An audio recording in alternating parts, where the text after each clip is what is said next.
ஆர்வமாக எதிர்பார்த்த அதற்கு பெருந்தகை மோன் டிவி கேள்வி பதில் நிகழ்ச்சி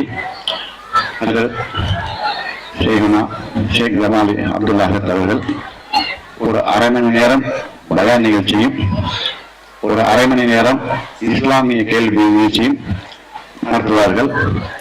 நமது இந்த 137ஆம் ஆண்டு ரோஸ் கம்பெனி விழாவுக்கு கிட்டத்தட்ட 11 ஆண்டுகள் கழித்து நமது உடுமலைக்கு வருகின்றார்கள். இதற்கு முன்பு 2 தடவை நமது ஜியாரத் வந்திருக்கிறார்கள் பயான் நிகழ்ச்சிக்காக. இப்பொழுது வந்ததற்காக நாங்கள் மிகவும் மகிழ்ச்சி அடைகிறோம். அஸ்ஸலாமு அலைக்கும். நமது இந்த சையத் ஷா முகமது பி தாமதா ஷா ஹாதி பகதாதி வலியுல்லா அவர்களின் 137ஆம் ஆண்டு உருஸ் கம்பெனி விழாவுக்காக சிறப்பித்துள்ள நமது உடுமலை வட்டார உலமா பெருமக்கள் மற்றும் நமது அகஜ பெருந்தை அவர்களுக்கு தர்கா நிர்வாகம் மற்றும் நமது விழா குழுவின் சார்பாக சால்வை அளிக்கப்படுகிறது. சந்திக்கக்கூடிய ஷேக் ஜமாலி அவர்களுக்கு தர்காவுடைய முத்தவல்லி சுல்தான் சாஹிப் அவர்கள் பொன்னாடை போட்டு கொண்டிருப்பார்கள். السلام عليكم ورحمة الله وبركاته. الحمد لله رب العالمين والصلاة والسلام على سيدنا محمد وعلى آله وصحبه أجمعين وما توفيقي إلا بالله لا حول ولا قوة إلا بالله العلي العظيم سبحانك لا علم لنا إلا ما علمتنا إنك أنت العليم الحكيم. العارف بالله الشيخ الكامل முஜீது பாபா என்று எல்லோரும் கண்ணியத்தோடு அழைக்கப்படுகின்ற அஸ்ஸையித் அல் முர்ஷித் முஹம்மது தாஹிர் பாதுஷா காதிரி அல் பக்தாதி அல் ஹசனி வல் ஹுசைனி ரலியல்லாஹு அன்ஹு அவர்களுடைய நினைவு பெரு விழாவிற்கு வருகை புரிந்து இந்நிகழ்வை சிறப்பித்துக் கொண்டிருக்கக்கூடிய கண்ணியத்துக்குரிய உலமா பெருமக்களை, சிறப்பு மிக்க இந்த நிகழ்வின் தகுதிமிக்க தலைவர் அவர்களே, அன்பார்ந்த பெரியோர்களே, இளைஞர்களே, சிறார்களே, தாய்மார்களே, சகோதரிகளே, சிறப்புமிக்க இந்த நிகழ்விற்கு ஏற்பாடு செய்திருக்கின்ற தர்கா கமிட்டியை சார்ந்த போற்றுதலுக்கும் பாராட்டுதலுக்கும் உரிய நிர்வாக பெருமக்களே, புனிதமான நிகழ்வில் நம்மையெல்லாம் பங்களிக்க செய்து நல்லதை சொல்லவும் கேட்கவும் வாய்ப்பளித்த எல்லாம் வல்ல இறைவனை போற்றி புகழ்ந்து எனதுரையை தொடங்குகின்றேன். இப்படிப்பட்ட ஒரு உருஸ் நிகழ்வை நாம் ஏன் நடத்தணும்? நம்முடைய முன்னோர்கள் ஒரு காரியத்தை செஞ்சா ஆதாரம் இல்லாம செய்ய மாட்டாங்க. நபி ஸல்லல்லாஹு அலைஹி வஸல்லம் சொன்னாங்க, உதுகுரு மஹாசின மௌதாக்கும், உங்கள் முன் சென்றவர்களுடைய நல்லவைகளை நினைவு கூறுங்க. அபூதாவுதிலே பதிவு செய்யப்பட்ட ஹதீஸ். நமக்கு முன்னால் சென்று விட்ட இந்த வலியுல்லா ரலியல்லாஹு அன்ஹு அவர்களை நினைவு கூறுவதற்காகத்தான் இந்த ஹதீஸின் அடிப்படையில இந்த விழாவை நம்ம கொண்டாடிக்கிட்டு இருக்கிறோம். இந்த நிகழ்விலே நாம் பங்களித்தோம் அல்லவா? இது மிகப்பெரிய நற்பாக்கியம். இது எல்லோருக்கும் கிடைக்காது. இறைவன் யாரை தேர்ந்தெடுக்கிறானோ அவங்களுக்கு தான் கிடைக்கும். இந்த நிகழ்வுல நம்ம கலந்து கொண்டோம் சொன்னா இறைவன் நம்மை தேர்ந்தெடுத்து இங்கே அழைத்து வந்திருக்கிறான். நாம் வரவில்லை, அல்லாஹ் நம்மை அழைத்து வந்திருக்கிறான். அதுதான் உண்மை. ஏன் அப்படின்னு கேட்டா, இது மிகப்பெரிய பாக்கியம். இந்த உலகத்துல எத்தனையோ நியமத்துகளை நம்ம பெற்றிருக்கலாம். தொழிற்செல்வம், குழந்தை செல்வம், உடல் நலம், பட்டங்கள், பதவிகள் எவ்வளவோ பெற்றிருக்கிறாங்க. ஆனா இது போன்ற நிகழ்வுல நாம் பங்கெடுக்கிற இந்த நற்பாக்கியத்திற்கு வேற எந்த ஒன்றும் ஈடில்லை, இணையில்லை. உதாரணத்துக்கு சொல்றேன், சுலைமான் அலைஹிஸ்ஸலாம் தங்களுடைய சகாக்கள்கிட்ட கேட்கிறாங்க, ஐயுக்கும் ஏத்தினி பிஅர்ஷிஹா, பல்கீஸ் அலைஹிஸ்ஸலாத்துடைய சிம்மாசனத்தை என்னட்ட கொண்டு வந்து சேர்ப்பதற்கு உங்கள்கிட்ட யாருக்கு தகுதி இருக்கு, திறமை இருக்கு, ஆற்றல் இருக்குன்னு கேட்கிறாங்க. அந்த சபையில ஒரு ஜின் இருந்துச்சுங்க. அது சொன்னிச்சு ஆனா ஆட்சிக்கு பிகி அந்த பல்கீஸ் அலைஹிஸ்ஸலாத்துடைய சிம்மாசனத்தை நான் கொண்டு வரல.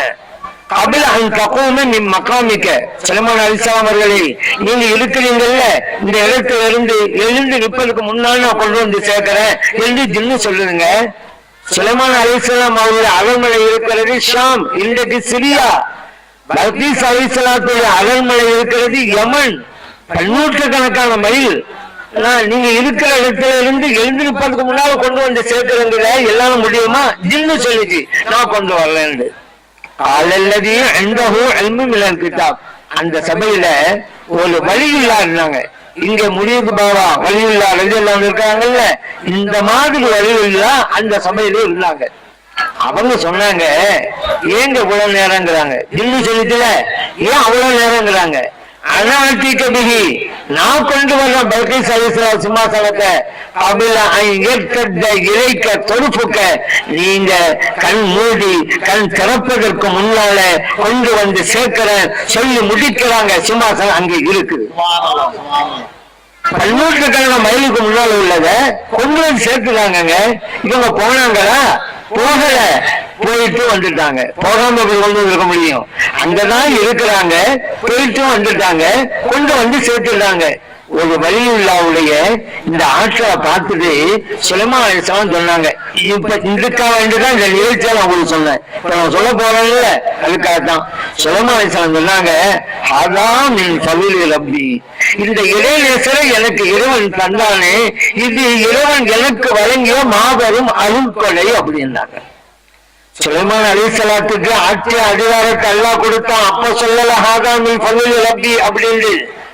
சுலைமான் அலைஹிஸ்ஸலாம் அவங்களுக்கு அல்லாஹ் தஆலா பொருள் செல்வத்தை காலடியில கொட்டணும். அப்ப சொல்லல ஹாதா மின் ஃபضீல் ரப்பி, எனக்கு வழங்கி அருள்கொடை என்று.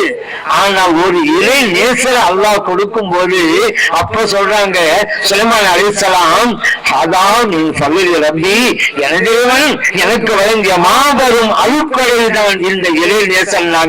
அந்த வகையிலே நாமெல்லாம் உணர்த்து சொல்லலாம், இந்த நிகழ்விற்கு நாம் வருகை புரிந்தோம் அல்லவா, இறைவன் நமக்கு வழங்கிய மாபெரும் அருள்கொடை ஆதாமின் ஃபضீல் ரப்பி என்று சொல்லலாம்.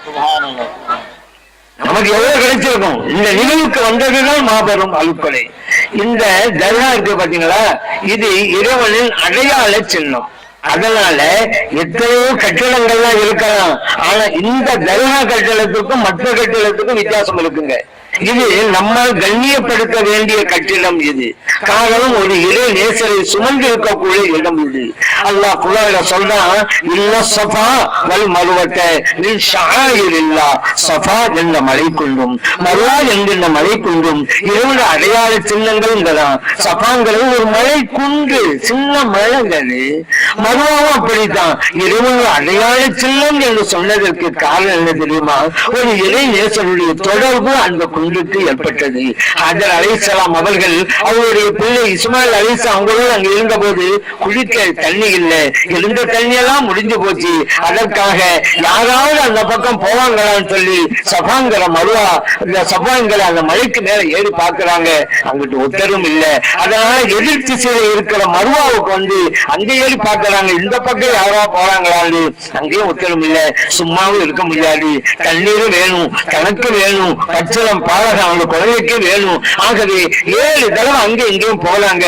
அல்லாஹ் தஆலா ஜம்சம் நீரூற்றை கொடுத்தான். இன்னைக்கு ஜம்சம் நீரூற்றுக்கு பாத்தீங்களா, லட்ச மக்கள் அங்க இருக்குமெல்லாம் குடிச்சுக்கிட்டே இருக்கிறாங்க. அவங்களுடைய ஊர்களுக்கு கொண்டு போய்கிட்டே இருக்கிறாங்க. வற்றாத ஜீவ ஊற்றாத அந்த ஜம்சம் நீர் கிணறு இன்னைக்கும் அறிவியலாளர்கள் விஞ்ஞானிகள் எல்லாம் மூக்கிலே விரலை வைத்து ஆச்சரியப்பட்டு போகிற அளவுக்கு தண்ணீரை கொடுத்துக்கிட்டே இருக்குது. அந்த ஜம்சம் நீர் அப்பதான் கிடைச்சிச்சு. சரிங்க, சஃபா மருவா ஏன் இரவல் அடையாள சின்னம் தெரியுமா? ஹஜர் அலைஹிஸ்ஸலாம் அந்த மலை குன்றில் ஏறினாங்கல்ல, அவங்களுடைய கால் பாதத்தை சுமந்த இடம் இரவலுடைய அடையாள சின்னமாக மாறிவிட்டது.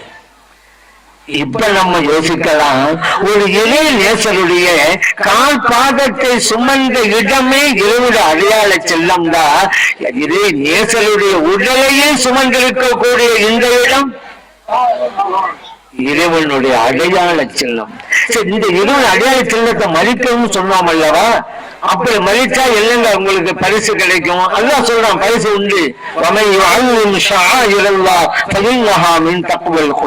யார் இறைவனுடைய அடையாள சின்னத்தை மதிக்கிறாங்களோ அவள் உள்ளங்களுக்கு தக்வா இறைஜச்சம் பரிசாக கிடைக்கும் அப்படின்னு அல்லாஹ் சொல்றான். அப்படியானால் இந்த தர்காவை நாம் மதிப்பது, கண்ணியப்படுத்துவது நம் உள்ளத்திற்கு தக்வாவை ஏற்படுத்தி கொடுக்கும் என்பதை இந்த வசனத்திலிருந்து நம்ம புரிந்து கொள்ளும். சரி, இங்க நம்ம வந்தோமே, இது அழியாமை எல்லாம் சில பேர் தெரிஞ்ச இருக்கிறதுனாலதான் அது எல்லாம் இல்லைங்க அப்படின்னு சொல்லிக்கிட்டே இருப்பாங்க.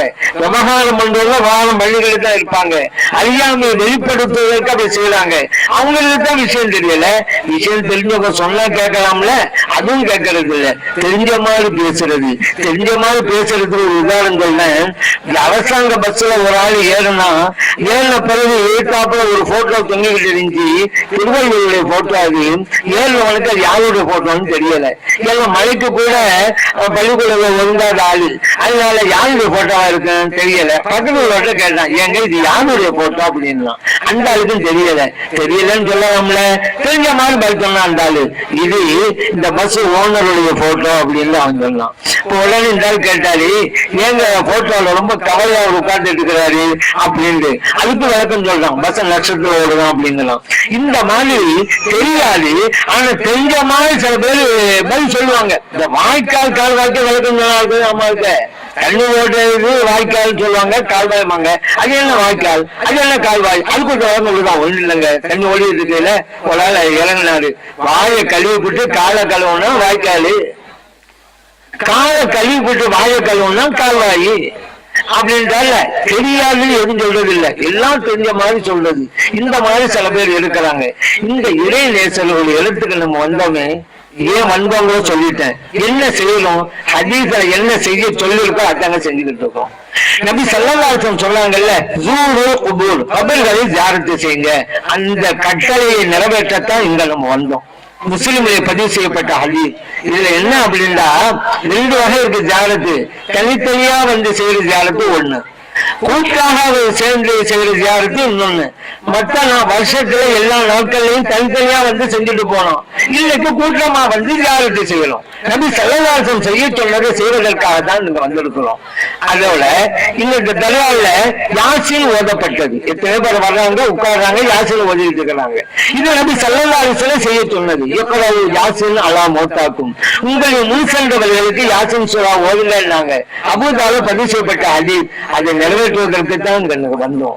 அதே போல இங்க அன்னதானம் வழங்கப்படுகிறது. நபி ஸல்லல்லாஹு அலைஹி வஸல்லம் செய்ய சொன்னதுதானே. சஅத் இப்னு உபாதா ரலியல்லாஹு அன்ஹு வெளியூர்ல திரும்ப வந்தாங்க. ஸல்லல்லாஹு அலைஹி வஸல்லம் அவங்களை சந்தித்தாங்க. யார சொல்லலாம், நான் வெளியூர் போயிருந்தேன், என் தாயார் வஃபாத் ஆயிட்டாங்க, என் தாயாருக்கு நான் தர்மம் செய்யலாம்னு நினைக்கிறேன், அப்படி தர்மம் செய்யலாமா, அப்படி செஞ்சால் நன்மை என் தாயாருக்கு போய் சேருமா அப்படின்னு கேட்டாங்க. நபி ஸல்லல்லாஹு அலைஹி வஸல்லம் சொன்னாங்க, தர்மம் செய்யுங்க, அது உங்க தாய்க்கு போய் சேரும்னாங்க. புகாரிலே பதிவு செய்யப்பட்ட ஹதீஸ்.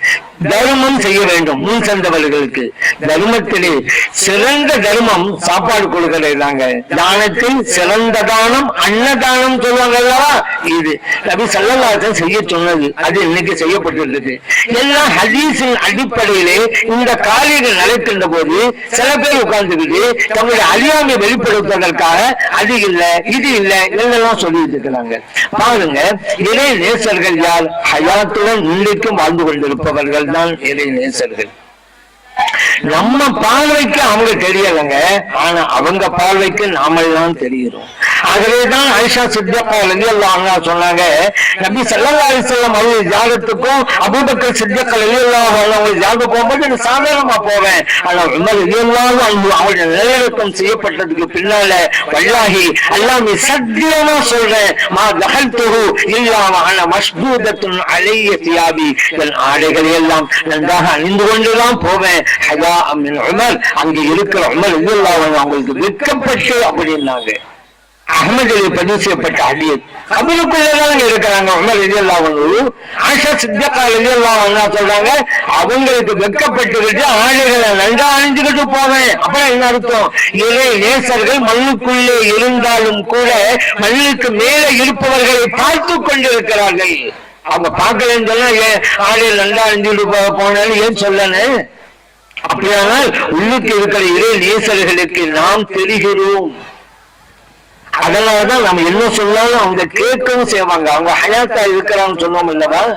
நபி ஸல்லல்லாஹு அலைஹி வஸல்லம் சொன்னாங்களே, நான் ஹயாத்தா இருக்கிறதும் உங்களுக்கு நல்லதுதாங்க, உங்களை விட்டு நான் மறைவதும் கூட உங்களுக்கு நல்லதுதான், எல்லாம் உங்களுக்கு நல்லது. ஏன்? உங்களுடைய நடவடிக்கைகள் எனக்கு எடுத்துக்காட்டப்படும். நல்லதாக இருந்தா அல்லாஹ்வை புகழ்றேன், தீயதா இருந்தா உங்களுக்காக நான் பாவ மன்னிப்பு தேடுறேன் என்று நபி ஸல்லல்லாஹு அலைஹி வஸல்லம் சொன்னாங்க. பஸ்ஸாரிலே பதிவு செய்யப்பட்ட ஹதீஸ். அந்த வகையிலே தான் இறை நேசர்கள் எல்லாம் ஹயாத்துடன் வாழ்ந்து கொண்டிருக்கிறார்கள். அவர்களை ஜியாரத்து செய்வதற்காக நாம் இங்கே வந்திருக்கிறோம். ஹௌஸுல் ஆலம் ரலியல்லாஹு அன்ஹு அவர்கள் மேல்நிலை கண்ட ஞானி முஹய்யித்தீன் அப்துல் காதிர் ஜீலானி ரலியல்லாஹு அன்ஹு அவரை பற்றி முன்னால் உங்களுக்கு சொல்லித்தரப்பட்டது. தமிழகத்தில் மட்டும் ஏறத்தாழ 2000க்கும் மேற்பட்ட பள்ளிவாசல்களுக்கு முஹய்யித்தீன் ஆண்டவர் பள்ளிவாசல். ஏன் அவங்க பேரை எங்க வைக்கணும்? நன்றி கலங்க. இன்னைக்கு நம்ம எல்லாம் முஸ்லிம்களா இருக்கிறோமே, நம்முடைய அல்லாஹ்வை புரிந்து வழங்குறோமே, நபி ஸல்லல்லாஹு அலைஹி வஸல்லம் அவங்களை இறை தூதராக பெற்றிருக்கிறோமே, பள்ளிவாசல் நமக்காக கட்டப்பட்டிருக்க, அல்லாஹ்வை நம்ம வழங்குறோமே, குர்ஆன் கிடைச்சிருக்க, அதை ஓதுவோமே, இதுவெல்லாம் யாரால் கிடைத்தது? ஹௌஸுல் ஆலம் ரலியல்லாஹு அன்ஹு அவர்களுடைய சீடர்களால் கிடைத்தது. அவங்க சீடர்கள் தான் உலகத்தின் பல்வேறு பகுதிகளுக்கு போனாங்க, நம்ம நாட்டுக்கும் வந்தாங்க. அப்படி இறை நேசர் வராவிட்டா இஸ்லாம் நமக்கு கிடைச்சிருக்குமாங்க? யோசிச்சு பாருங்க. சஹாபா பெருமக்கள் வந்தாங்களா? இந்த உடுமலைப்பேட்டையே வச்சுக்கிறோங்க. உடுமலைப்பேட்டையில இப்ப இஸ்லாம் இருக்குதா இல்லையா? இருக்குதா? இருக்குது. முஸ்லிம்கள் இருக்கிறாங்களா? முஸ்லிம்கள் இருக்கிறாங்க. சஹாபிகள் வந்தாங்களா? வரல. சஹாபிகள் வரல, இஸ்லாம் வந்துருச்சுல. எப்படி வந்துச்சு? இறை நேசர்களா வந்ததுங்க. அந்த இறை நேசர்கள் வரலண்டா நம்ம இன்னைக்கு அப்துல் ஜப்பார், பாத்திமா பீவி அப்படி பேர் வச்சுக்கிட்டாலும் இருக்க முடியுமா? குர்ஆன் கிடைச்சிருக்குமா? பள்ளிவாசல் நமக்காக இருந்திருக்குமா? எவ்வளவு பெரிய பாக்க இஸ்லாம் நமக்கு கிடைத்தது? இது வழிமார்களால் தான் நமக்கு கிடைத்தது. அவங்க யாரு? மெய்நிலை கண்ட ஞானி முஹய்யித்தீன் அப்துல் காதிர் ஜீலானி ரலியல்லாஹு அன்ஹு அவருடைய சீடர்களால் கிடைத்தது. நம்ம மக்கள், நம்ம முன்னோர்கள்லாம் எல்லாம் இந்த நாட்டுல பிறந்து வாழ்ந்தவங்க. முஸ்லிம்கள்லாம் அரபு நாட்டில் இங்க வந்து இறக்குமதி ஆகல. நாம எல்லாம் இந்த நாட்டு மன்னர்கள். நம்ம முன்னோர்கள்லாம் பிற சமூகத்தை பார்த்து அடிமைகளாக இருக்கிறோமே, இஸ்லாத்துக்கு போவோம் கண்ணியமா இருக்காங்க. நம்ம முன்னோர்கள் முடிவெடுத்து இஸ்லாத்துக்கு வந்தாங்க. எல்லாம் முன்னோர்கள் இந்த நாட்டுல பிறந்து வாழ்ந்தவங்க தான். அவங்க இஸ்லாத்தை ஏற்றதுக்கு பிறகு யோசிச்சாங்க, இந்த இஸ்லாம் நமக்கு யாரால் கிடைத்தது? இந்த அவங்களுடைய முடிவு பிள்ளைகளால் தான் கிடைத்தது, அவருடைய சீடர்களால் தான் கிடைத்தது, அவருடைய ஹலீஃபாக்களால் தான் கிடைத்தது. ஆகவே இந்த பள்ளிவாசலுக்கு முஹய்யித்தீன் ஆண்டவர் என்று பேர் சூட்டணும்னு முடிவெடுத்து அந்த பேரை வச்சாங்க. இன்னைக்கெல்லாம் பள்ளிவாசல் கட்டுறாங்க, தக்குவா பள்ளி, முபாரக் பள்ளி அப்படிலாம் பேர் வச்சிட்டு இருக்கிறாங்க. நம்ம முன்னோர்கள் நல்ல சிந்தனையாளர்கள், நம்பிக்கை உள்ளவர்கள். எங்களுக்கு யாரால் இஸ்லாம் கிடைத்ததோ அவர்களுடைய தலைவர் முஹய்யித்தீன் ஆண்டகை அவருடைய பேரை சூட்டுவோம் சொல்லி பேர் வச்சிருக்கிறாங்க. இன்னைக்கு 2000க்கும் மேற்பட்ட பள்ளிவாசலுக்கு பேரு முஹய்யித்தீன் ஆண்டவர் பள்ளிவாசல். சில பேர் சொல்றாங்க, அது என்னங்க முஹய்யித்தீன் ஆண்டவர் பள்ளிவாசல்? அல்லாஹ்வுக்கு ஆண்டவன். சில பேர் எல்லாத்தையும் அறகுறையை வெளிப்படுத்துறதுதானே, அந்த மாதிரி இதுலயும் அறகுறைய வெளிப்படுத்த ஆரம்பிச்சாங்க. ஆண்டவன் அல்லாஹ், ஆண்டவன் என்றாலே அல்லாஹ் கிடையாது. ஏன்? ஆண்டவன் அப்பதான் அல்லாஹ், ஆண்டவர் அல்லாஹ் கிடையாது. ஏன் அல்லாஹ் எப்படி பேசுவோம்? அவன் இவன் தான் பேசுவோம். நம்மகிட்ட சில பேர் கேட்கிறாங்க, நபி ஸல்லல்லாஹு அலைஹி வஸல்லம் அவங்கள பத்தி பேசும்போது நபி ஸல்லல்லாஹு அலைஹி வஸல்லம் சொன்னாங்க கேட்டாங்க, இல்ல மரியாதையா பேசுறீங்க.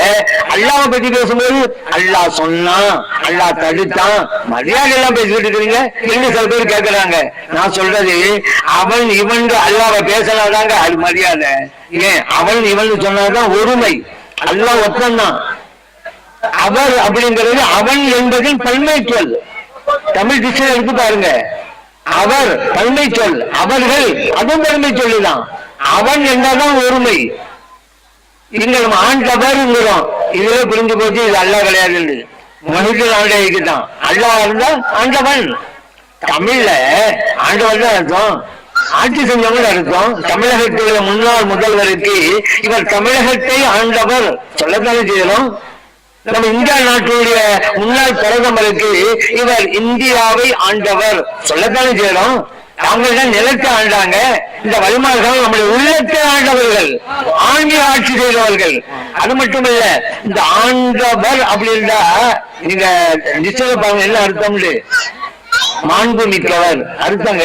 வலிமார்களை மரியாதையாக மாண்பு மிக்கவர்ங்கிற பேர்ல ஆண்டவர்கிறோம்.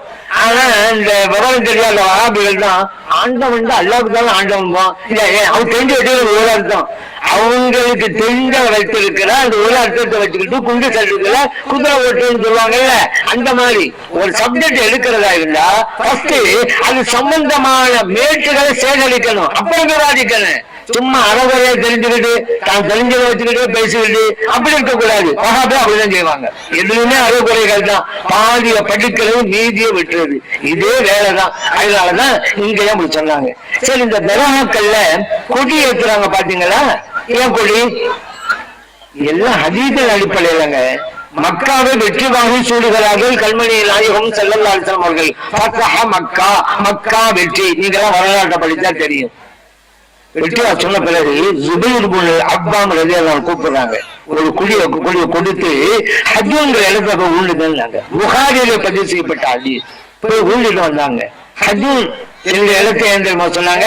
அதுக்காக தான் நான் இந்த ஹதீஸை உங்களுக்கு சொல்ல வந்தேன். அன்னை ஹதீஜா ரலியல்லாஹு அன்ஹா அவங்க நல்லடக்கம் செய்யப்பட்டிருக்கிற ஜன்னத்துல் முஅல்லா கபரிஸ்தான் இருக்குது மக்காவுக்கு. ஹஜ்ஜு உம்ரா போனவங்களுக்கு தெரியும். மக்காவில் இருக்கக்கூடிய கபரிஸ்தான் ஜன்னத்துல் முஅல்லா. அங்கதான் ஹதீஜா ரலியல்லாஹு அன்ஹாவுடைய நல்லடக்கம் இருக்குது. அந்த முஅல்லாவுக்கு பக்கத்துல ஹஜ்ஜும் அங்கதான் கொடியேற்றப்படுகிறது. புரியுதாப்போ? இதிலே நேசர்கள் இருக்கிற இடத்துல தாங்க கொடியை ஊட சொன்னாங்க நபி ஸல்லல்லாஹு அலைஹி வஸல்லம் அவர்கள். மக்கா வெற்றியாக அடைஞ்ச உடனே அதே போலதான் இங்க இந்த இறை நேசர்கள்லாம் ஒவ்வொரு ஊருக்கும் வந்தாங்கல்ல, இஸ்லாத்தை சொன்னாங்கல்ல. இஸ்லாம் என்கின்ற ஒளி வந்தது, குஃபர் என்கின்ற இருள் அகன்றது. வெற்றி கொடியாக தர்காக்கள் இன்னைக்கும் கொடி பறந்து கொண்டிருக்கிறது. ஆனா இன்னைக்கு என்ன, ஒரு கொடி ரெண்டு கொடி தர்காக்கள்ல கொடிக்கு என்ன ஆதாரம்? இப்ப நம்ம ஆதாரம் கொடுத்துட்டோம், புகாரில இருந்து கொடுத்துருக்கிறோம். தர்கா கொடிக்கு ஆதாரம் கொடுத்தாச்சு. ஒரு கொடி ரெண்டு கொடிக்கு ஆதாரம் கேட்டாங்க வஹாபி எல்லாம். ஆனா இன்னைக்கு அவங்களால என்ன, ரோட்டுக்கு ரோடு கொடி, மாநாட்டுக்கு கொடி, ஏதோ ஒரு இடத்துல கூட்டம் வந்துகிட்டு இருக்கான், ரோடு முழுவா கொடி. ஒரு கொடிக்கு எங்கள்கிட்ட ஆதாரம் கட்டியல. இத்தனை கொடி வச்சிருக்கள் என்ன ஆதாரம் நாங்க பார்க்கலாம். எங்களுக்கு ஆதாரம் வந்துட்டோம், நீங்க அதை அவங்களுக்கும் பார்க்கலாம். ஒரு இடத்துல தண்ணி குடிகளுக்கு பானை வச்சிருக்காங்க அவங்கள ஒரு அமைப்பு. அது இஹ்லாஸ் செய்யாமல போறவங்க தண்ணி வச்சுட்டு போட்டு தான் தீரட்டும். அங்க ஒரு கொடி, இங்கிட்ட ஒரு கொடி, இங்கிட்ட ஒரு கொடி. ஏன் அப்போதான் அந்த தண்ணி வச்சாகலாம், ஊருக்குள்ள தெரியணுமா? அதுக்காக வேண்டி இப்ப நான் கேட்டேன், இந்த பானை கொடிக்கு என்ன ஆதாரம்? என் பானைக்கு பக்கத்துல எல்லாம் கொடி ஏற்றி வச்சிருக்காங்க, என்ன ஆதாரம் வச்சிருக்கீங்க? ஏதாவது ஒரு கொடி மட்டும் ஆதாரம் கட்டிங்க. அதே போல பாருங்க, இந்த கர்வாவுல கபருக்கு மேல போர்வை போர்த்தப்படுகிறது பாத்தீங்களா, மரியாதைக்காக. என்ன மரியாதை? இப்ப இந்த மேடையில பாத்தீங்க, ஒவ்வொரு ஆளும் பெயரையும் சொல்லி சொல்லி போர்வை போத்தினாங்க. மரியாதை, கண்ணியம். அதே மரியாதை தான் அங்கேயும். அவ அந்த வழியில்லாத கண்ணியப்படுத்தப்படுகிறது. அது மட்டும் இல்ல, நேரடியான ஆதாரமும் இருக்க பாருங்க. நபி ஸல்லல்லாஹு அலைஹி வஸல்லம் கதீஃபத்துல் ஹம்ரா, நபி ஸல்லல்லாஹு அலைஹி வஸல்லம் அவருடைய கபரில சிவப்பு நிறம் கொண்ட போர்வை வைக்கப்பட்டது. முஸ்லிமிலே பதிவு செய்யப்பட்ட ஹதீஸ். அவங்களுடைய கபரில கபருக்குள்ளே வைக்கப்பட்டது. இல்ல இறைநேசருடைய கபருக்கு மேலே வைக்கப்படுகிறது.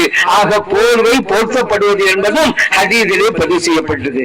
எல்லா ஹதீஸுக்கும் முரணாக இந்த காரியம் நடக்குது, சரியத்தின் பரான் தான் நடக்குது. இங்க நடந்த எல்லா காரியத்தையும் உங்களுக்கு சொல்லி காமிச்சேன். இதுல சரியத்து முரண் எது சொல்லுங்க பார்க்கலாம். ஆனா இந்த வஹாபிகளுக்கு அலர்ஜி. ஆனா ஒண்ணு, அந்த வஹாபிகள் நன்றிக்கடன் கிடையாது. ஏன் தெரியுமா?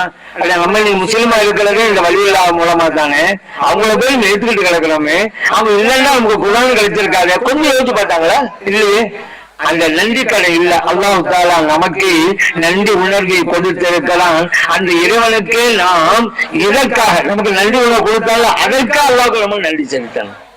ஓசல் ஆலம் ரலியல்லாஹு அன்ஹு அவங்கள பார்க்கறதுக்கு ஒரு வரலாறு. வரும்போது அழகான பேச்சு மலை தோட்டம். இது யாரும் கேட்டாரு. அங்க இருந்தவங்க சொன்னாங்க, மஹிதீன் ஆண்டகை ரலியல்லாஹு அவங்களுக்குரியது. இன்னும் கொஞ்சம் போனாரு, அங்க ஒரு அழகான தோட்டம், இது யாரோட இருங்க, அங்குள்ளவங்க சொன்னாங்க மொஹிதீன் அவங்களுடைய தான். இப்படி பல தோட்டம் இவர் மனசுக்குள்ள நினைக்கிறாரு. ஒரு வழியில்லா இறை நேசரை தானே பார்க்க வந்தோம், அவங்க இவ்வளவு பெரிய பணக்காரா இருக்கிறாங்க, அந்த பேருக்கு மலை தோட்டம், இந்த பேருக்கு மலை தோட்டம் அப்படி என்ன நினைச்சுக்கிட்டே வர்றாருங்க. உங்களுக்கு முன்னால போய் நிற்கிறார். இறை நேசர் யாரு? உள்ளத்துல என்ன இருக்குங்கிறது தெரியும், கண்ணாடி பார்ப்பாங்க ஒரு ஆள் என்ன நினைக்கிறாரு அப்படிங்கறத. உங்களுக்கு தெரியுது. சொன்னாங்க, அன்பாரே இல்ல மாப்பிள் அருள் சொல்லாரு, நீங்க பார்த்தீங்களா பேருக்கு மலை தோட்டம், அது பூமியிலே நீங்கள் பார்த்த அந்த தோட்டங்கள் எல்லாம் பூமியில தான் இருக்குது. கல்வி சிவல்லா, என் கல்வில உள்ளத்துல அல்லாஹ்வை தவிர வேறு எதுவுமே இல்லை அப்படின்னாங்க. இருந்தாங்க பூமியில இருப்பது பூமியில், ஆனா என் உள்ளத்தில் அல்லாஹ் இருக்கலாம்னு சொன்னாங்க. அந்த மாதிரிதான் இறை நேசம் வாழ்ந்தாங்க. அவங்களுக்கு அல்லாஹ் ஆரம்ப கட்டத்துல சிரமம் இருந்தால் கடைசியில நல்ல செல்வத்தை கொடுத்துட்டான். அந்த பெரிய வியாபாரியாக இருந்தாங்க. ஆனா அந்த செல்வத்தை எல்லாம் உள்ளத்தில் ஏற்கல, வெளியெல்லாம் வச்சாங்க. ஒரு பொருளை எங்க வைக்கணுமோ அங்க வைக்கணும். தாமரை இலை தண்ணீர் அப்படிம்பாங்க. தாமரை இலையில தண்ணீர் இருக்கும், ஒட்டாம இருக்கும். நாம இந்த உலகத்துல இருக்கலாம், உலக ஆசை உள்ளத்துல ஒட்டாம இருக்கணும், அவ்வளவுதான். அதுக்குதான் சொல்லுவாங்க, தண்ணீர்ல படகு இருக்கலாம், தப்பே கிடையாது, படகுக்குள்ள தண்ணி வந்துடக்கூடாது, அதுதான் ஆபத்து. காடுல நாம ஏறலாம், தப்பே இல்லை, காடு நம்ம மேல ஏறிடக்கூடாது, அதுதான் ஆபத்து. இந்த உலகத்துல நாம இருக்கலாம், தப்பே இல்லை, ஆனா உலகம் நம்மகிட்ட வந்துடக்கூடாது, அதுதான் ஆபத்து. ஆகவேதான் சொல்லுவாங்க, ஒரு பொருளை எங்க வைக்கணுமோ அங்க வைங்க. உங்களுக்கு டூ வீலர் இருக்குதா, அது போர் வீலர் இருக்குதா, பார்க்கிங்ல வைங்க. உங்கள்கிட்ட பணம் இருக்குதா, பரிசுல வைங்க. உங்க நகை நட்டு இருக்குதா, வேலுல வைங்க. உங்க மனைவி மக்களை மடியில வைங்க. ஆனா உங்க உள்ளத்துல அல்லாஹ்வை மட்டும் வையுங்க அப்படின்னு சொல்லுவாங்க. காரணம் என்ன? இறை நேசர்கள் அப்படிப்பட்ட பாடத்தை தான் நமக்கு சொல்லி தந்தாங்க. அல்லாஹ் மட்டும்தான் வைக்கணும். அப்படி ஒரு விஷயத்தை எப்படி அணுகுறோம்ங்கிறதுதான் முக்கியம். செலவு இருந்ததுனால இல்ல, நம்மளே சில பேர் இன்னைக்கு சொல்லுவாங்க, இல்லங்க வழி இல்லாங்கிறாங்க, காலை போயிட்டு அப்படின்னு சொல்றவங்களா இன்னைக்கு இருக்கிறாங்க. இல்ல வழி இல்ல, காலைல போக கூடாதா, இதுதான் போகணுமா? இவங்க என்ன நினைச்சிட்டு இருக்கிறாங்க, ஒரு வழி இல்லான்னு சொன்னா கிழிந்த ட்ரெஸ்ஸ போட்டு வச்சுக்கணும், ஒரு உடஞ்ச தட்டில தான் சாப்பிட்டு இருக்கணும் அப்படின்னு நினைச்சிட்டு இருக்கிறாங்க. அப்படிலாம் கிடையாது. செல்வம் இருக்கலாம், ஆனா கல்விக்கு ஏறாது. அதுதான் ஒரு விஷயத்தை அனுபவம் முக்கியம். ஒரு எக்ஸாம் நடந்துச்சுங்க, ஒரு ஸ்டூடெண்ட் 99 மார்க் எடுத்தான், அழுதுகிட்டு இருக்கான். இன்னொரு பையன் 20 மார்க் தான் எடுத்தான், சிரிச்சுக்கிட்டு இருக்கான். ஒரு ஆள் இதை பார்க்கிறாரு, என்னடா இது ஒண்ணுமே புரியல, 99 எழுத்தவன் அழுகுறான், 20 மார்க் எழுத்தவன் ஆட்டுறான், ஓட்டுறான், சந்தோஷத்துல இருக்கிறான், துள்ளி குதிக்கிறான். அவன்கிட்ட போய் 99 மார்க் கொண்டு போய் கேட்டாரு, ஏன்பா நீ தான் 99 எழுத்துட்டீங்கல்ல, ஏன் அழுதுட்டு இருக்க, ஏன் கவலையா இருக்கிற? அவன் சொன்னா, இல்லங்க நான் 100க்கு 100 எழுக்கும் நினைச்சேன், 1 மார்க்கு குறைஞ்சு போச்சு, தாங்க முடியல, அதான் அழுதுகிட்டு இருக்கேன் அப்படின்னு. அவன் 20 மார்க் எடுத்தவன்கிட்ட போய் கேட்டாரு, நீ பாஸ் மார்க்கே எடுக்கலையடா, நீ ஏடா அவ்வளவு சந்தோஷமா இருக்கிற? அவன் சொன்னா, நான் எழுதுற எழுத்துக்கு 5 மார்க்கு கூட கிடைக்காம நினைச்சேன், இன்னைக்கு 20 மார்க் போச்சு, சந்தோஷம் தாங்க முடியல, அதனாலதான் செலுத்திருக்காங்களாம். இதுதான் அனுபவம். 99 எடுத்தவனும் அழுகிறான், 20 மார்க் எடுத்தவனும் சிரிக்கிறான் என்றால் அவர்களுடைய அணுகுமுறை இது. அதான் சொல்லுவாங்க. இப்ப ரோஜா செடி உங்களுக்கு தெரியும், ரோஜா செடியில மலரும் இருக்கும், முள்ளும் இருக்கும். இத 2 வகையா பார்க்கலாம். அழகான மலர் உள்ள ஒரு செடியில நீ உட்கார்ந்துட்டு இருக்க அப்படின்னு ஒரு ஆள் பாக்குறாரு. இன்னொரு ஆள் என்ன எப்படி பாக்குறாரு, ஒரு முள் செடியில இவ்வளவு அழகான மலரா அப்படி அவர் பாக்குறாரு. ஒண்ணு பொருள் பார்வைதான் இங்க வித்தியாசப்படுகிறது. எதுலையுமே அப்படிதான். நடு இருட்டுல ஒரு குருடரு விளக்கு ஏந்திக்கிட்டு போறாரு, கடுமையான இருட்டு, கண் தெரியாது. ஒரு ஆள் கேட்டாரு, உனக்கு தான் கண்ணு தெரியாது, நீ ஏன் விளக்கு பிடிச்சிட்டு போற? அதுக்கு அவன் சொன்னான், எனக்கு கண் தெரியாதுங்கிறது உண்மைதாங்க, உங்களை மாதிரி கண் தெரியுற சில பேரு என் மேல வந்து மோதிடுறாங்க. அதனாலதான் நான் விளக்கப்படுத்திட்டு இருக்கேன். ஏன் என் மேல யாரும் வந்து மோதக்கூடாதுங்கிறதுனால அப்படிதான் விளக்கம் உங்களுக்கு தான். பாருங்க, இப்படித்தான் ஒவ்வொன்றும் அவர்களுடைய சிந்தனை பிரகாரம் இருக்கிறது. ஹதீஸை படிக்கிறோம் என்று சொல்லிக்கொண்டு ஹதீஸை எப்படி புரிய வேண்டுமோ அப்படி புரியாமல் இவர்கள் இருந்து கொண்டிருக்கிறார்கள். இப்ப இறை நேசத்துக்கு நாம ஏன் வந்தோம்?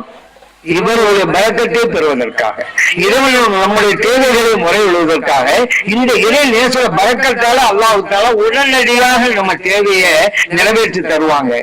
அதுதாங்க நமக்கு இதில் சுயநலமும் இருக்கிறது. இறை நேசரை சந்தித்தோம் அப்படிங்கிற அந்த பலனும் இருக்கிறது.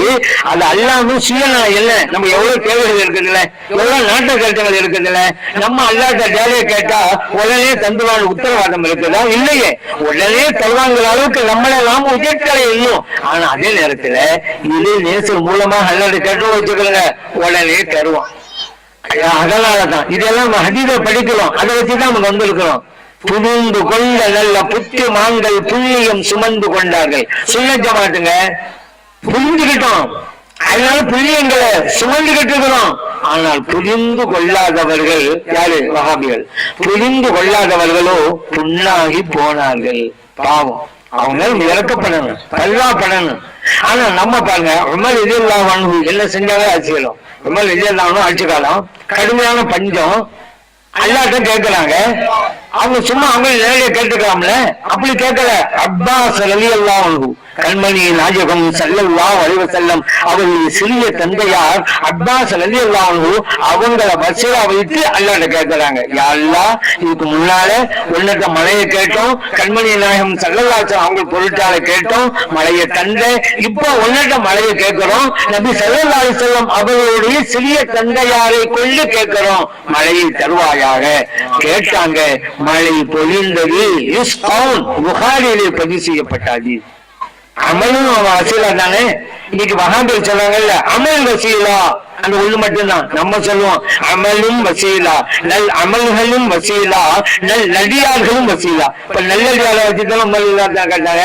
எங்க உமர் எல்லாம் செய்யாத வணக்கமாங்க, இது அவங்க வணக்கத்தை வச்சு யாரெல்லாம் தொழுத தொழுகை நம்ம நோட்ஸ் நோம்பு கேட்டுருக்கலாம்ல. ஆனா ஒரு நல்லடியா வச்சு கேட்கலாம். அதுவும் பாருங்க, யாரு? ஸல்லல்லாஹு அலைஹி வஸல்லம் குடும்பத்தை சார்ந்தவங்க. இங்க நம்ம ஒரு பாடம் இருக்குது.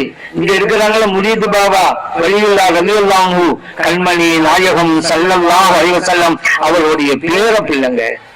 வைஃபுல்லாஹ் ரலியல்லாஹு அன்ஹு அவங்களே பேர பிள்ளை.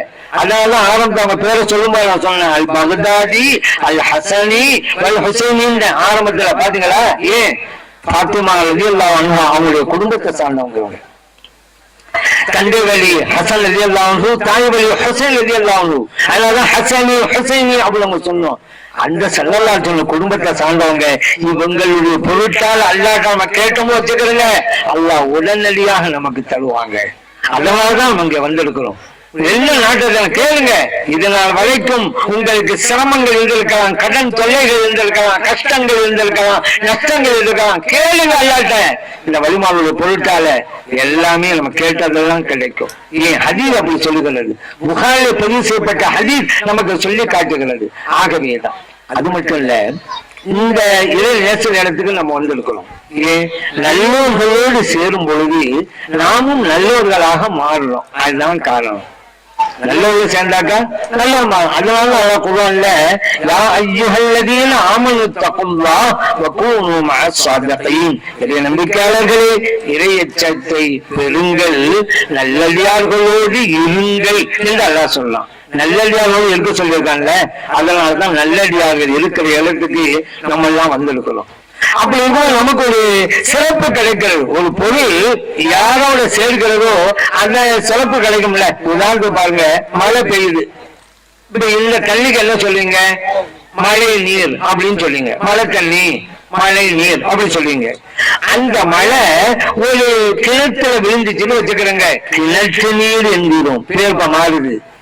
அந்த மழை குளத்திலே விழுந்தால் குளத்து நீர் என்கிறோம், அந்த மழை நதியிலே விழுந்தால் நதி நீர் என்கிறோம், அதே மழை கடலிலே விழுந்தால் கடல் நீர் என்கிறோம். பெய்தது மழை எங்க போய் சேருதோ அந்த பேரு கிடைக்கிறது அல்லவா?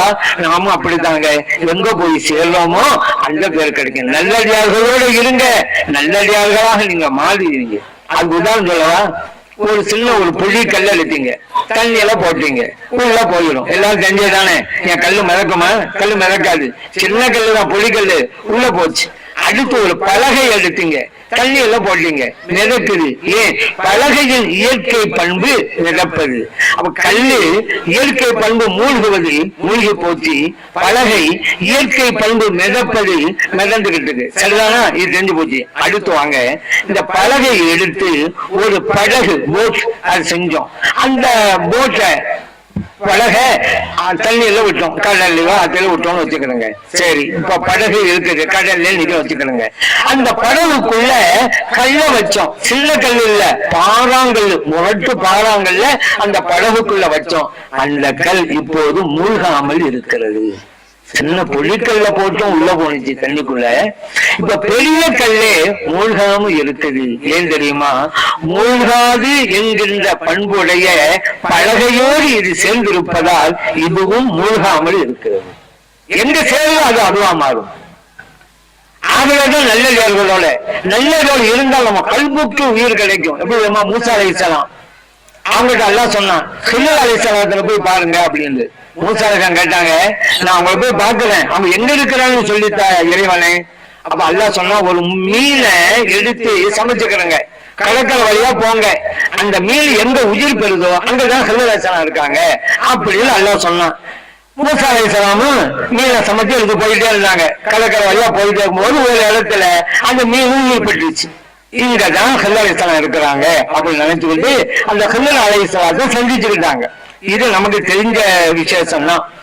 ஆனா இதுல நமக்குள்ள ஒரு பாடம் என்ன? அந்த மீன் செத்து போன மீன் தானே, ஏன் சமைத்த மீன் செத்து போனதுதான் கொண்டு போய்கிட்டே இருக்கிறாரு. ஹில்ர் அலைஹிஸ்ஸலாம் யாரு? ஒரு இறை நேசன். இறை நேசன் இருக்கிற இடத்துக்கு போன உடனே செத்து போன மீன் உயிர் பெறுகிறது. புரியுதா? அந்த மாதிரிதான் இறை நேசர் இருக்கிற இடத்துக்கு நாம் போனா செத்து போன இதயங்கள் உயிர் பெறுகின்றன. அதனாலதான் இறை நேசர் இருக்கிற இடத்துக்கு நம்ம வரணும் அப்படிங்கிறது. அப்ப உள்ளத்துல அல்லாஹ் மட்டும் வச்சா ஓகே தான், பிரச்சனையே கிடையாதுங்க. ஆனா வேறொன்று வைத்து விடக்கூடாது. இந்த உலகத்துல இருக்கலாம், ஆசை வேணாமே. கடல் மீன், இப்ப கடல் சொன்னதுனால இந்த உதாரணம் சொல்றேன். கடல்ல மீன் இருக்குதுங்க, கடல் நீர் உப்பு கரிக்கும், உங்களுக்கு எல்லாம் தெரியும். கடல் மீன் இருக்குது, கடல் மீனை விலைக்கு வாங்கிட்டு வந்தீங்க. இவ்வளவு காலமா அந்த உப்பு தண்ணியில தான் கலந்துச்சு இந்த மீன் அப்படி நினைச்சுக்கிட்டு சாதம் சமைக்கும் போது உப்பு போடாம சமைப்பீங்களா, உப்பு போட்டு சமைப்பீங்களா? உப்பு போட்டு தானே சமைப்பீங்க. இல்லைங்க, இத்தனை வருஷம் கடலுக்குள்ள தானே இருந்துச்சு, கடல் எல்லாம் உப்பு தண்ணி தானங்க. அப்படிமா? ஏன்? நமக்கு தெரியுது இது உப்பு தண்ணியில இருந்தாலும் உப்பு அந்த மீனில ஒட்டவில்லை. இதுதான் ஒரு இறை நேசர் கடற்கரை வழியாக நடந்து வந்துட்டே இருந்தாங்க. இறை நேசர்கள் எதை பார்த்தாலும் அதுல ஒரு பாடத்தை பயந்துக்குவாங்க. அந்த இறை நேசர் வழியில கேட்கப்பட்டது, கடற்கரை வழியா நடந்து வந்தீங்களே, அதுல இருந்து உங்களுக்கு என்ன பாடம் கிடைச்சிச்சு அப்படின்னு கேட்டாங்க. அவங்க சொன்னாங்க, நான் கடற்கரை வளையும் போது அந்த கடல் மீனை பார்த்தேன். அந்த கடல் மீன் உப்பு தண்ணீரிலே தான் வாழ்கிறது, ஆனா உப்பு அந்த மீனிலே ஒட்டாமல் இருக்கிறது. இந்த உலகத்துல நாம் வந்தாலும் இந்த உலகம் நம்முடைய உள்ளத்துல ஒட்டாம வாழணும் அப்படிங்கிற பாடத்தை அந்த மீனை பார்த்து நான் பெற்றுக்கொண்டேன் என்றார்கள் அந்த இறை நேசர். இறை நேசருடைய விஷயத்துல சில பேர் எப்ப பார்த்தாலும் குறை சொல்லிக்கிட்டே இருக்கிறது. அது சரியில்லை, இது சரி, இந்தாங்க ஹதீஸ்ன்னு சொன்னா அதுக்கு வேறு வழக்கம் ஒண்ணு கொடுக்கறது. இப்ப நம்ம செல்லலாம் தர்காக்கெல்லாம் இல்லமாங்க, அரபு நாட்டிலேயே இல்லையாமாங்க. அரபு நாடு இல்லையா? எவ்வளவு போய் உலகத்திலே பெரிய தர்கா அரபு நாடுல தானங்க இருக்குது. மதீனா ஷரீஃப்ல கண்மணி நாயகம் ஸல்லல்லாஹு அலைஹி வஸல்லம் அவர்களுடைய ரௌலா ஷரீஃப் இருக்குதுல்ல, நீங்க எல்லாம் பார்த்திருப்பீங்க. பச்சை குப்பா இருக்கா இல்லையா? இப்ப இருக்குதா இல்லையா? அதனால உலகத்திலே பெரிய தர்கா. அப்ப தர்கா இல்ல அரபு நாடுல இல்லைன்னாக்கா எவ்வளவு பொய் இது. நபி ஸல்லல்லாஹு அலைஹி வஸல்லம் அவர்கள் காட்டி தந்த வழி பிரகாரம் அப்படியே நம்ம வர்றோம், யாரு செய்ய வர்றோம், யாத்திரை போத வர்றோம், இவங்களை வசூலா வச்சு அல்லாஹ்ட்ட கேட்கறதுக்காக வர்றோம். இந்த மாதிரி தான் நம்ம செஞ்சுக்கிறோம். ஆனா குறை சொல்லிக்கிட்டே இருக்க வேணாம். சில பேருக்கு அப்படி ஒரு குணம் இருக்குது, எப்ப பார்த்தாலும் குறை சொல்றதே சில பேருக்கு வேலை. ஒரு ஆளு இப்படி அவருக்கு குணமும் அப்படிதான். குயில் உங்களுக்கு தெரியும், குயில் பார்க்கறதுக்கு கருப்பா தான் இருக்கும், ஆனா அது சத்தம் இனிமையா இருக்கும். குயில் கூவுதுன்னு சொல்லுவோம்ல, அவ்வளவு இனிமை. குயில் மாதிரி பாட்டு படிக்கிறாங்க அப்படிமோ, அவ்வளவு இனிமையா இருக்கும். இந்த ஆளு குயிலை பார்த்து சொன்னா, நீ மட்டும் உன்னுடைய கலர் மட்டும் கருப்பா இல்லைன்னு வச்சுக்க, இந்நேரம் நீ எங்கேயே இருந்திருப்ப அப்படின்னா அங்கேயும் கொலை பண்ணிவிட்டான். கடலை பார்த்து சொன்னா, உன்னுடைய சுவை மட்டும் உப்பா இல்லைன்னு வச்சுக்க, இந்நேரம் நீ எங்கேயோ இருந்திருப்ப அப்படின்னா. அந்த ரெண்டு இவனை பார்த்து சொன்னிச்சு, இப்படி ஒவ்வொன்றா குறை பார்த்துக்கிட்டே தெரியலையே, இந்த குணம் மட்டும் உன்னிட்ட இல்லைன்னு வச்சுக்க, இந்நேரம் நீ எங்கேயே இருந்திருப்ப அப்படின்னு ரெண்டு சொல்லிச்சு. குறை பார்த்துக்கிட்டே இப்படித்தானே ஆகும். சில பேர் அழுக்க கொடுக்குது, அழுத்தாள் மேலதான் குறையும் போடுவாங்க. மனிதர்களுடைய இயற்கை சுவா அப்படி ஆகிப்போச்சு. இவன் போய் சோத்துல முட்டிக்கிட்டு சுவரு முட்டிருச்சியம்மா, இவன் போய் கதவுல இடிச்சுக்கிட்டு கதவு இடிச்சிருச்சியம்மா. முள்ளு ஒரு இடத்துல தான் உண்டு தகால் உண்டு இடத்துல இருக்குங்க, வேகமா போய் கால் அந்த முள்ளுக்கு மேல வைப்பான். முள்ளு குத்திருச்சியம்மா. அப்படி சொல்லாத, முள்ளு குத்திக்கிட்டேன்னு சொல்லு, அதான் வந்து குத்திருச்சு. சுவத்துல முட்டிக்கிட்டேன் அப்படி சொல்லு, கதவுல இடிச்சுக்கிட்டேன் அப்படின்னு சொல்லு. அதை விட்டு அடுத்தா மேல கூட சொல்ல, அடுத்தா மேல கூட சொல்றது ஒரு பழக்கம் குடும்பத்தில் இருந்துதான் இருக்கு. அதனாலதான் பிரச்சனையே வர்றது. ஒரு தப்பு நம்ம மேல போட்ட பிரச்சனை வராது, அடுத்தா மேல போடுறது. உள்ளுக்கு நுழைகிறாரு கணவர், ஒரு பாத்திரம் வாசல்ல இருக்குது, கால் பட்டுச்சு, உடனே 2 மாசம் சொன்னாரு, ஒரு பொருள் எங்க இருக்குன்னு தெரியாத கண்ட இடத்துல வச்சு வேண்டியது மனதை கூட சொன்னாரு. அந்த அம்மா சொல்லிச்சு, உங்களுக்கு கல்வி எங்க போச்சு பார்த்து வர வேண்டியதானே இருந்துச்சு. இதுலதான் பிரச்சனை ஆரம்பிக்குது. இவர் என்ன சொல்லி இருக்கணும் ஆரம்பத்துல, தப்பு என்னுடையது, நான் தான் பார்த்து வந்திருக்கணும் அப்படி சொல்லி இருந்தா அந்த அம்மா சொல்லுவாங்க, இல்லங்க தப்பு என்னுடையது, நான் தாங்க அங்க வச்சிருக்க கூடாதுமாங்க. எவ்வளவு அழகா முடிவு பார்த்தீங்களா, சாக முடியுதுல. ஆனா அப்படி நம்ம சொன்னாலும் ஒரு சில பெண்கள் விவகாரம் முடிச்சவங்க இருப்பாங்க. இவரு சொல்லுவாரு, நான் தான் பார்க்காம வந்துட்டேன் அப்படின்னு. அந்த அம்மா சொல்லுவாங்க, என்னைக்குதான் பார்த்து வந்தீங்க, என்னைக்கு பார்த்து வரேன். அப்படி சில பேர் இருப்பாங்க, அவங்க விட்டுருங்க. சில பேர் அது பெரும்பாலான பெண்கள் அப்படி இருக்க மாட்டாங்க. அப்ப இதனால அடுத்தால் மேல குறை சொல்ல விட்டு நீங்க யதார்த்தம் என்ன, உண்மை நிலவரம் என்ன, குர்ஆன் என்ன பேசுகிறது, ஹதீஸ் என்ன சொல்கிறது, அதை பாருங்க. அதுதான் முக்கியம். நபி ஸல்லல்லாஹு அலைஹி வஸல்லம் அவர்கள் காட்டி தந்த வழி பிரகாரம் தான் இந்த இறைநேசர்கள் ஹயாத்தாக இருக்கிறாங்க என்று. சில பேர் இந்த வஹாபிகள் சொல்லுவாங்க, அவங்க எல்லாம் தூங்கிட்டு இருப்பாங்க அப்படின்னு சொல்லு. மரியாதைக்கா சொல்லப்படும், ஹதீஸ்ல இருக்குது. நல்ல பதில சொல்லிட்டா, நம் கனோமத்தில் அரூஸ், மணமகன் உறங்குவது போன்று உறங்கி என்று மலக்கள் சொல்லுவாங்க. திருமதியில இருக்குது. இந்த வஹாபிகள் பாத்தீங்களா, தூங்குங்கன்னு சொல்லப்படுது, தூங்கிட்டே இருப்பாங்க. நீங்க சொன்னா எப்படி இந்த காலில் விழும் அப்படிங்கிறாங்க. அங்க தூங்குது மட்டுமா சொல்லப்படுது. அதுதான் ஏற்கனவே சொன்னேன், பாதியை படிச்சுட்டு மீதியை விடுறது. தூங்குத மட்டும் இல்ல, புது மாப்பிள்ளை தூங்குற மாதிரி தூங்குங்கன்னு சொல்லப்படுது. புது மாப்பிள்ளை ஒரு மனவரைக்கு போயிட்டா தூங்கிட்டே இருப்பாரா மௌத்தா போற வரைக்கும்? அவரு உறங்குவாரு, ரெஸ்ட் எடுப்பாரு, ஆறாம் கரோ அப்படின்னு சொல்லுவாங்க, ரெஸ்ட் எடுப்பாரு. அந்த மாதிரி ரெஸ்ட் எடுக்க சொன்னாங்க. புது மாப்பிள்ளை எப்படி ஓய்வு எடுப்பாங்களோ ரெஸ்ட் எடுப்பாங்களோ அந்த மாதிரி எடுங்க அப்படின்னு சொல்லப்பட்டது போய் தூங்கிட்டே இருப்பாங்க. மணமகன் தூங்குவது போல, மணமகனும் தூங்கிட்டே இருக்க மாட்டாரு, அவர் மோத்தா போறதுக்கும் தூங்கிட்டே இருக்க மாட்டாரு. அப்படி அவர் தூங்கலாண்டா திருமணமே செய்து கொள்ள தேவையில்லை, அவரும் தூங்கிட்டே இருக்க போறாருல்ல, அப்ப தூங்குறாரு முடிச்சிருவாரு. அந்த மாதிரிதான் இந்த இளைய நேசர்கள் ரெஸ்ட் எடுங்கன்னு சொல்லப்பட்டதுதான். அவங்க ஹயாத்துல தான் இருக்கிறாங்க. ஏன் தெரியுமா, நபி ஸல்லல்லாஹு அலைஹி வஸல்லம் சொன்னாங்கல்ல, நான் மிஅராஜுல் இரவுல போனேன், மூசா அலைஹிஸ்ஸலாம் அவருடைய கபரை தான் கடந்து போனேன்.